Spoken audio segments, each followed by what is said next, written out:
नमस्कार मित्र आणि मैत्रिणींनो, स्वागत आहे तुमचं तुमच्या बुक वाइब्स विथ प्राजक्ता या यूट्यूब चॅनलवरती। आज आपण पाहणार आहोत 12 रूल्स ऑफ लाईफ या पुस्तकातील नियम।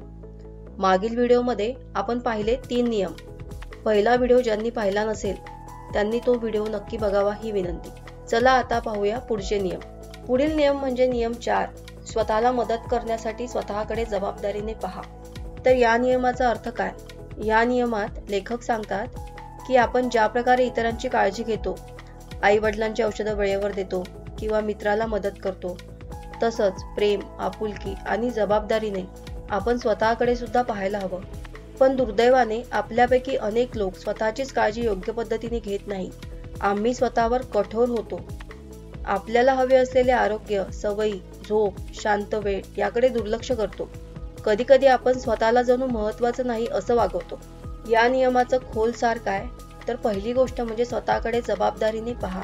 Treat yourself as if you were someone you are responsible for helping. जेव्हा तुमच्या प्रिय व्यक्तीला त्रास होतो तेव्हा तुम्ही खंबीरपणे त्याच्या पाठीशी उभे राहता, त्यांना मदतीचा सल्ला देता आणि योग्य पाऊल उचलायला मदत करता।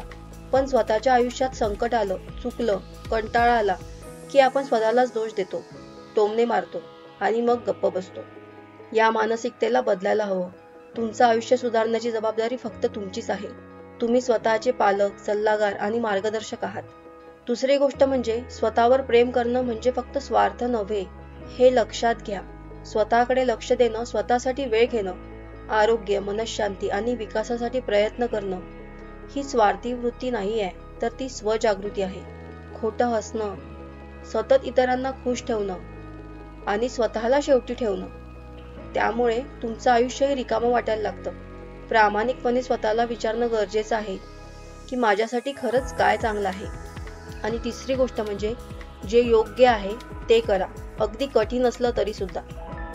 आयुष्यात कधी कधी अशा गोष्टी कराव्या लागतात ज्या आनंददायक नसतात पण त्या गरजेच्या असतात। जसं की व्यायाम करणे, जरी कंटाळा आला तरी सुद्धा। चुकीच्या सवयी सोडणे, जरी त्या सवयीच्या वाटत असल्या तरी सुद्धा। आपल्या स्वतःच्या मनःशांतीसाठी नाही म्हणणं हे शिका, कोणी दुखावलं गेलं तरी सुद्धा। स्वतःसाठी चांगलं असलेलं काम करणं हे दीर्घकालीन हितासाठी आवश्यक असतं।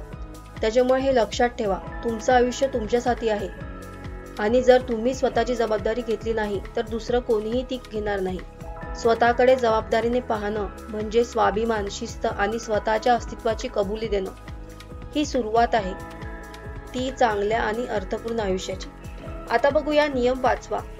तुमच्या मुलांना असे वागू देऊ नका की तुम्हाला ते नावडतील। म्हणजे याचा नेमका अर्थ काय? लेखक स्पष्टपणे सांगतात की पालक म्हणून आपल्या जबाबदाऱ्या फक्त मुलांचं पालन पोषण करणं नाही, तर त्यांच्या स्वभाव, वागणूक आणि चारित्र्याचा विकास करणंही आहे।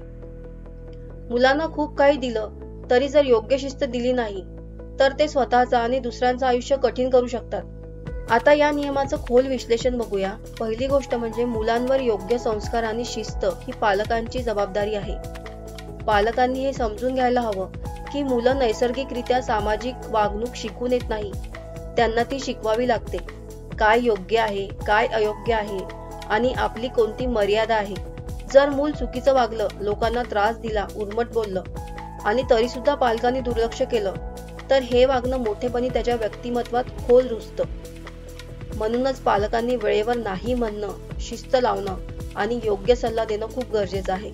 दुसरी गोष्ट म्हणजे अतिसैल किंवा अति कठोर पालकपण, हे दोन्ही धोकादायक आहेत। अतिसैल पालकपण म्हणजे जिथे मूल काहीही करतं आणि पालक ते लहान आहे म्हणून सगळं सहन करतात, त्यामुळे मुलं मर्यादा ओळखत नाही आणि ते उद्दाम स्वार्थी होऊ शकतात। आणि अति कठोर पालकत्व म्हणजे जिथे प्रेम कमी आणि शिक्षा अधिक असते, त्यामुळे मुलं दबून जातात, आत्मविश्वास हरवतो आणि ते बंडखोर बनतात। योग्य पालकपण म्हणजे प्रेम आणि शिस्त यांचा समतोल। तिसरी गोष्ट म्हणजे नाही म्हणणं, हा देखील प्रेमाचाच एक भाग आहे। मुलांना सगळं मिळवून देणं म्हणजे त्यांच्यावर प्रेम नाही, खरं प्रेम म्हणजे त्यांना खऱ्या आयुष्यासाठी तयार करणं। जेव्हा त्यांना मर्यादा, शिस्त आणि योग्य किंवा अयोग्य याचं भान दिलं जातं तेव्हाच ते समाजात समजूतदार आणि जबाबदार व्यक्ती होतात।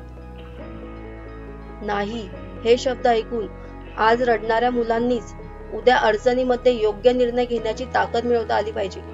या नियमाचा सार हा आहे की तुमचं मूल असं काही करत असेल की त्यामुळे तुम्हाला त्यांच्याबद्दल नकारात्मक भावना वाटते, तर त्या वागण्यामागचं मूळ कारण समजून घ्या आणि वेळीच सुधारणा करा.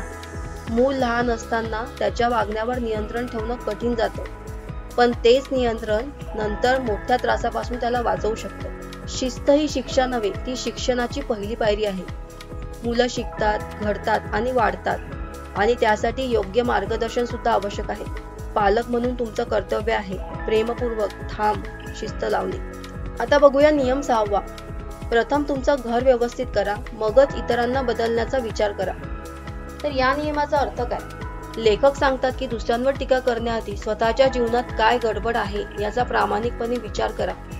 आजच्या जगात अनेक जण समाज, सरकार, पालक, शिक्षक, व्यवस्था यांच्यावर आरोप करतात, पण स्वतःकडे बोट दाखवायला कोणीच तयार नसतो. आता बघूया या नियमाचं सखोल विश्लेषण. पहिली गोष्ट म्हणजे दुसऱ्यांवर बोट ठेवण्याआधी स्वतःच्या चुका शोधता. आपण अनेकदा म्हणतो की सिस्टम खराब आहे, लोक चुकीचे आहेत किंवा सगळे स्वार्थी आहेत. पण प्रश्न हा आहे की तुमचं जीवन किती शिस्तबद्ध आहे? तुमचं खोळंबलेलं काम, उधारी, अपूर्ण जबाबदाऱ्या, वैयक्तिक वाद हे सगळं निपटवलं आहे का तुम्ही? समाज सुधारण्याआधी स्वतःकडे सुरुवात करणं हेच खरं क्रांतीचं पाऊल आहे. दुसरी गोष्ट म्हणजे जर तुमचं स्वतःचं जीवन अस्ताव्यस्त असेल तर इतरांना सुधारण्याची मागणी व्यर्थ आहे. तुम्ही जर स्वतः तुमच्या आरोग्याकडे, वेळेच्या वापराकडे, कुटुंबाकडे, नात्यांकडे दुर्लक्ष करत असाल, तरीही जर तुम्ही समाज सुधारण्याच्या गप्पा करत असाल तर त्या गप्पा केवळ पोकळ ठरतात. म्हणून लेखक सांगतात की क्रांती बाहेरून सुरू होत नाही, ती तुमच्या मनातून सुरू होते. तिसरी गोष्ट म्हणजे स्वच्छता आणि शिस्त ही अंतर्गत शांततेसाठी अत्यंत आवश्यक आहे. तुम्ही सकाळी उठता आणि घर अस्ताव्यस्त असतं, ते तुमच्या मानसिक अवस्थेवर परिणाम करतं. कपडे इकडे तिकडे पडलेले आहेत, कामं अर्धवट टाकलेली आहेत, जबाबदाऱ्या टाळलेल्या, हे सगळं तुमचं आतलं वातावरण गडबड करतं. आणि जिथे अंतर्गत शांतता नाही तिथे नीट विचार, क्रिया आणि निर्णय शक्यच नाही. म्हणूनच स्वतःचं जीवन आणि घर सुव्यवस्थित करणं हे आधी करा. ते केल्यावरच बाहेरच्या गोष्टींवर परिणाम घडवण्याचं सामर्थ्य निर्माण होतं. तर या नियमाचा सार काय? आपण स्वतः कोण आहोत, आपली मूल्ये काय आहेत, आपली जीवनशैली कशी आहे याकडे लक्ष देणं सगळ्यात महत्त्वाचं आहे. बाहेरचं बदलायचं असेल तर आधी आतून बदलणं आवश्यक आहे. स्वतःचं घर स्वच्छ, विचार शुद्ध आणि जीवन शिस्तबद्ध केल्यावर तुम्ही इतरांवर योग्य प्रभाव टाकू शकता. प्रत्येक चांगला बदल स्वतःपासूनच सुरू होतो, हे कधीच विसरू नका. या व्हिडिओमध्ये आपण 3 नियम पाहिले आहेत. उरलेले नियम आपण पुढच्या व्हिडिओमध्ये बघू. तोपर्यंत हा व्हिडिओ लाईक करा, कमेंट करा आणि आपल्या फ्रेंड्ससोबत शेअर करा. भेटूया नवीन व्हिडिओमध्ये. तोपर्यंत धन्यवाद.